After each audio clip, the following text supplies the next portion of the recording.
बात धार की भोजशाला की करते हैं। धार की भोजशाला में कल बसंत पंचमी को होने वाली सरस्वती पूजा और जुमे की नमाज को लेकर शहर में तनाव बना हुआ है। एक ही दिन में दोनों पूजा कैसे होगी, इस पर सुप्रीम कोर्ट ने आज जो रास्ता सुझाया है उसकी तामील के लिए जिला प्रशासन ने तैयारी कर ली है। परिसर के हवन कुंड में पूजा तो परिसर की छत पर नमाज का इंतजाम किया गया है।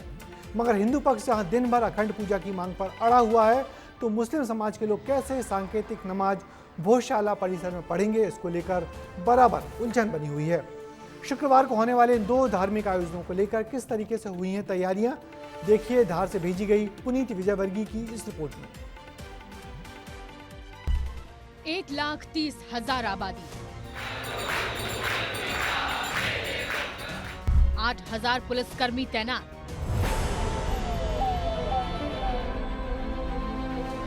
यानी हर 16 लोगों के लिए एक पुलिसकर्मी, सैकड़ों सीसीटीवी कैमरे, 3D मैपिंग और सोशल मीडिया के लिए गाइडलाइन। लेकिन क्यों?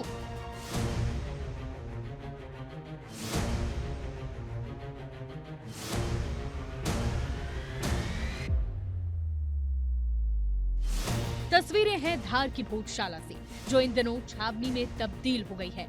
ये एक तस्वीर में ही पूरा मामला आप समझ सकते हैं। नीचे महिलाएं बसंत पंचमी के लिए तैयारियां कर रही हैं और ऊपर सफेद टेंट लगाया गया है ताकि मुस्लिम पक्ष नमाज अदा कर सके, क्योंकि ये सुप्रीम कोर्ट का फैसला है।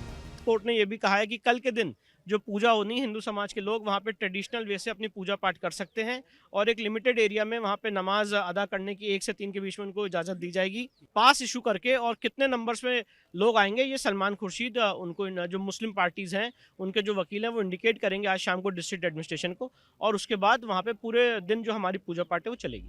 भोजशाला में हमेशा से ये विवाद गर्माता आया है कि जगह मूल रूप से मंदिर है या मस्जिद। मामला कोर्ट में लंबित है, लेकिन विवाद ना हो इसलिए 2003 में एएसआई ने एक समझौता आदेश जारी किया। लेकिन जब जब जुमा और बसंत पंचमी साथ पड़ती है तो विवाद गर्मा जाता है। विवाद की स्थिति न हो इसलिए धार को छावनी में तब्दील कर दिया गया।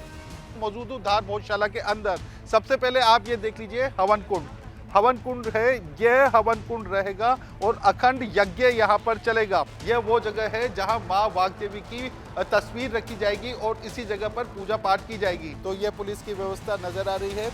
यहाँ पर जितने भी पुलिस कर्मचारी हैं उन्हें ब्रीफ किया जा रहा है कि वो किस तरह से अपनी ड्यूटी करेंगे। पर जो सफ़ेद पर्दे नज़र आ रहे हैं उसके पीछे नमाज पढ़ाई जाएगी। यह वो जगह है जहां पर 2016 में भी नमाज पढ़वाई गई थी, तो इसी जगह पर इस बार भी नमाज पढ़वा दी जाएगी। सुरक्षा के पुख्ता इंतजाम है ताकि त्योहार के दिन भोजशाला में परिंदा भी पर नहीं मार सके। कलेक्टर ने भी लोगों से शांति बनाए रखने की अपील की है।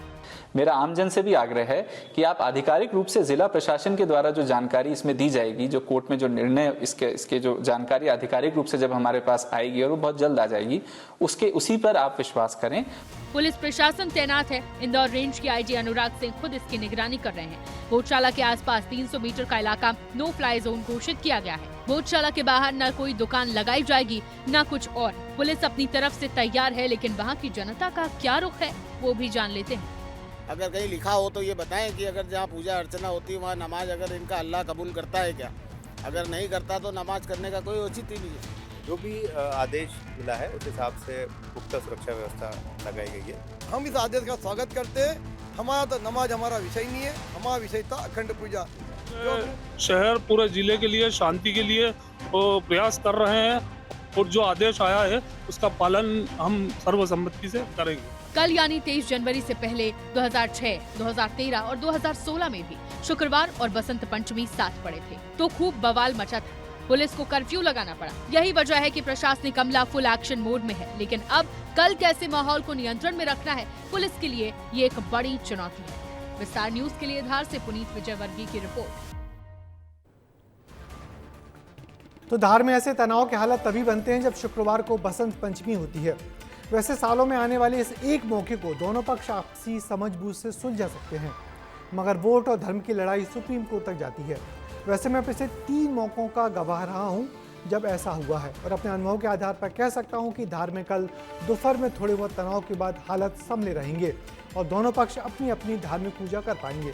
धार की शांतिप्रिय जनता शहर का मन चैन कायम रखेगी। वैसे कोर्ट के फैसले से राजनीतिक नेता भी बराबर खुश हैं।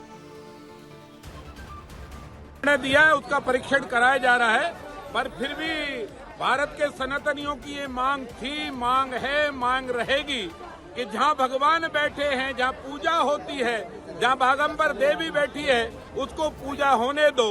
और वैसे भी मुसलमान तो ये मानते हैं कि जिस मंदिर में अगर भगवान बैठा हो तो वहाँ उनकी इबादत स्वीकार नहीं की जाती। जब बसंत पंचमी शुक्रवार को पड़ती है तो 2003 से यही परिपाटी चली आ रही है ये, और अब प्रशासन की जवाबदारी है कि इस माननीय उच्चतम न्यायालय के फैसले का सख्ती से पालन करें।